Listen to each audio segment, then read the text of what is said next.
Gospa Suzi Asfur, zelo lepo vas pozdravljam danes, da posnameva eno vabilo za prihodnje udeležence novega programa Sodobna poslovna sekretarka. Zelo sem ponosna in čast mi je, da vas lahko povabim, da ste se odzvali pravzaprav k povabilu pri tem programu, ki ga želimo, kako naj rečem, resnično usmeriti v konkretne potrebe poslovnih sekretarjev in poslovnih sekretark, s katerimi se srečujejo danes na trgu.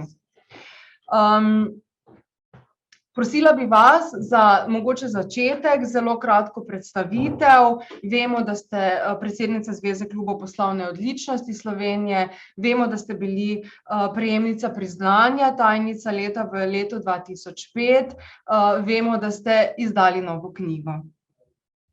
Res je, izkušnje podelila s kolegicami in kolegi.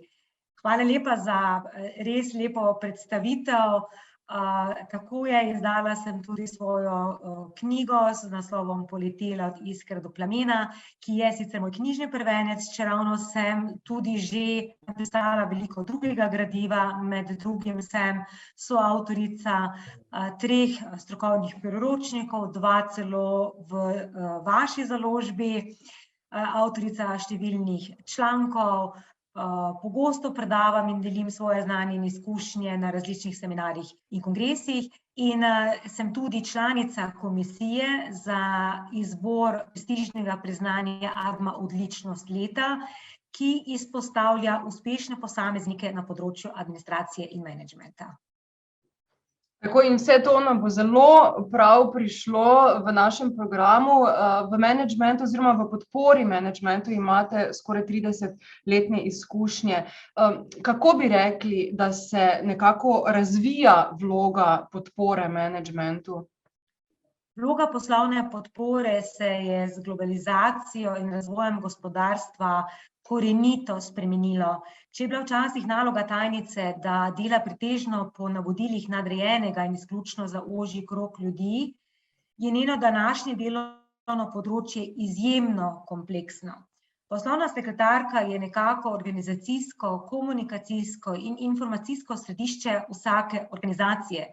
Njena dela in naloge vključujejo tako tehnično-administrativne, kot tudi strokovne in samostojne in čedalje več nalog s področja vodenja.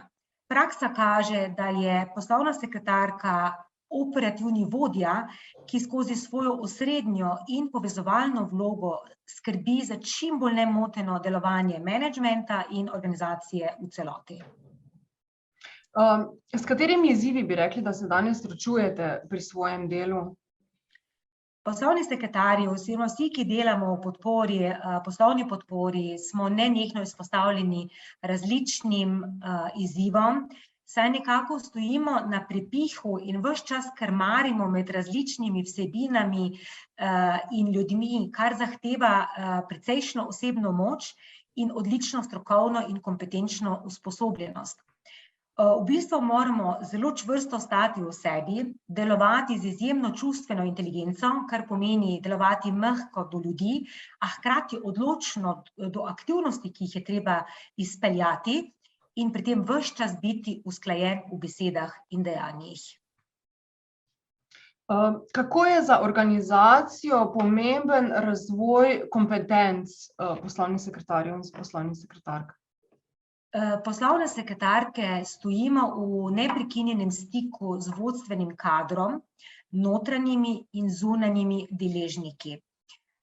V bistvu svojo presojo in odzivom neposredno in posredno vplivamo na poslovne odločitve, na odnose znotraj organizacije in na mnenje zunanjih deležnikov o njej.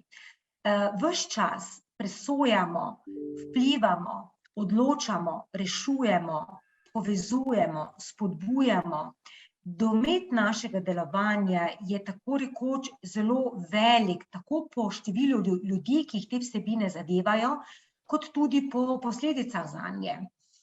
Lahko rečemo, da je delovno mesto poslovne podpore, poslovne sekretarke eden najmočnejših položajev v poslovnem svetu, saj je to tista točka moči, skozi katero tečejo tako ljudje kot informacije in že zaradi narave delovnih aktivnosti vključuje ogromno dejanske moči.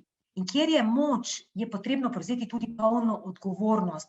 Zato morajo organizacije in še zlasti poslovne sekretarke nenehno vlagati v razvijanje svojega strokovnega znanja in krepitev svoje kompetenčne odličnosti. Tako je, in ravno s tem v mislih smo se lotili organizacije novega izobraževalnega programa, online izobraževalnega programa, ki ga začnemo z začetkom februarja, Sodobna poslovna sekretarka. Zakaj bi na kratko priporočili kolegom, da bi se udeležili našega programa? V programu Sodobna poslovna sekretarka bomo se posvetili ključnim kompetencam, osebnim, komunikacijskim, strokovnim in digitalnim, saj zelo pomembno vplivajo na uspešno, zadovoljno in opolnomočeno delo.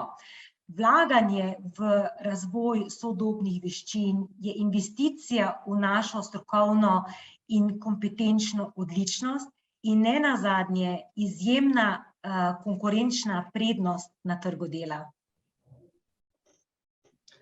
Najlepše se vam zahvaljujem za sodelovanje in se zelo veselim 9. februarja, ko se končno vidimo v spletni učilnici. Hvala lepa in lep pozdrav. Hvala lepa tudi vam.